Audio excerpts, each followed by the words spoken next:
what is the Academy thinking? 0 Oscar nominations for this movie is a crime. The Testament of Ann Lee tells the story of the founder of the Shaker movement, a religion started in the 18th century that was composed of spiritual zealots who expressed their worship through ecstatic song and dance and believed that Anne herself was the second coming of Christ. The writers of this film are the same duo that brought us 2024's The Brutalist, great movie, but this time around, Mona Fastfold is directing. And I've developed a little bit of an allergy to like these cradle to grave biopics about figures that tell the entire story from birth to death of their subjects. I really prefer movies that dial in on a consequential moment in a person's life. I find that when they try to capture an entire lifespan, there's often an assembly line approach. This film is kind of the antidote to that, because while it does start with Ann Lee's birth and it ends telling us how she died, there's nothing workmanlike about this movie. This movie feels like it was made by Shakers who learned how to operate the technology necessary to make it. It reminds me in many ways of what Robert Eggers is doing with films like The Lighthouse or with The Witch. He's really trying to get in the minds of these people, adopt their belief systems for a bit, and convey the information to us the way that they would convey it to us. And similarly, Mona Fastfold is not trying to make this film as someone whose voice has been developed in the 21st century. She's very much trying to adopt this way of thinking and way of being to give us a more authentic and impactful experience. This movie takes great interest in why Ann Lee is what she is. Early on in the film, she has a discussion with her husband where he's telling her about a little story in a pamphlet that he has, and he's describing a woman seeing something while hiding in a cupboard. And Ann Lee asks, well, why is she hiding in the cupboard? And he's like, that's not the point. And then they move on. But I think that very small interaction kind of holds the key to this movie. Yes, Ann Lee is notably someone who is seen as the second coming of Christ, but this movie is very interested in how she arrived at the conclusions that she did. She was a person of deep faith who didn't feel that the current religious landscape in her time was connecting people to God in the primal way that she believed they were designed for. And that's a theme in this movie, as the rigid status quo protectors feel very threatened by the wild dancing and chest beating that Anne is practicing and eventually leading others to practice. There's this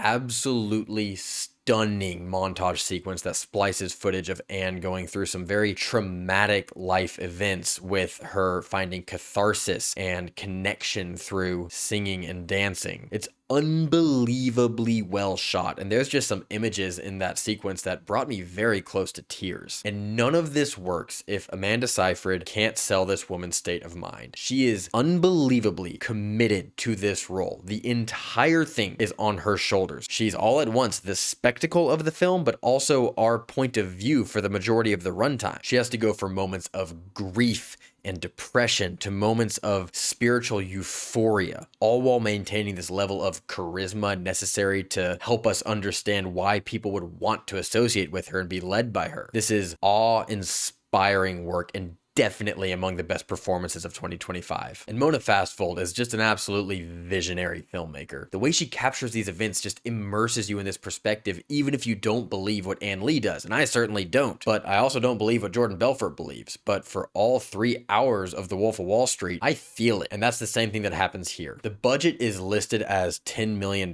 which is preposterous to me. The movie takes place on 2 different continents. There are tons of extras and numerous scenes. The costumes and sets are phenomenal. And there's this great seafaring sequence that I thought was totally convincing. This is a gorgeous and expansive production that I would have guessed cost $30 million at least. The music here is incredibly important. Much of the lyrics are pulled from actual hymns from that time, which lends a lot of authenticity to the film. And the accompanying music is often not music. It's diegetic sounds like the beating of chests or the stomping of feet. It's very reminiscent of Lars von Trier's Dancer in the Dark, which did something similar, and I think it's done to great effect here. The rhythmic quality of it was captured so beautifully. You just lose yourself in these scenes. These sequences where these people are dancing and writhing and pounding their chests in religious ecstasy. It is just a master class in choreography and physical acting. The score by Daniel Bloomberg, who also did the Brutalist score, is absolutely wonderful. There's a moment where electric guitar is introduced, and I thought it was just perfect. This guy is killing it right now. Now, every once in a while, there was a bit of friction between this movie's desire to be a recounting of events from the texts of the Shakers and its desire to really submerge you in the perspective of Ann Lee. There's lots of voiceover here from one of Anne's most devout disciples, and it kind of lends words to what Anne is going through, but I feel like we're supposed to be feeling that, particularly given how primal much of her character development is. There are also certain moments where Anne addresses topics that are very important and definitely on the minds of 2026 moviegoers, but they kind of feel like save the cat moments that are meant to ingratiate her character to us a bit more, as opposed to being something that's very organic within the story. It feels like the screenplay wants to take a few beats to tell us why we should care about spending time with this character, but I found her journey to be so fascinating that these scenes kind of sell the movie short, because I was totally engaged and didn't need these extra steps to make her a more likable or relatable character. Really quickly, before I give you my final score, please do go ahead and click subscribe if you're enjoying this video. If you like film commentary that prioritizes filmmaking and the film-going experience, I'm covering new releases on this channel every week. Overall, The Testament of Ann Lee is an absolutely riveting character study of a very interesting individual. It doesn't cater to her beliefs and it doesn't affirm her. It just tries to put you in her headspace and take you on the emotional and spiritual journey that she went on. It is a wonderfully composed and thematically deep historical epic featuring an absolute home run performance from Amanda Seyfried. And for all of these reasons, The Testament of Ann Lee gets an A-.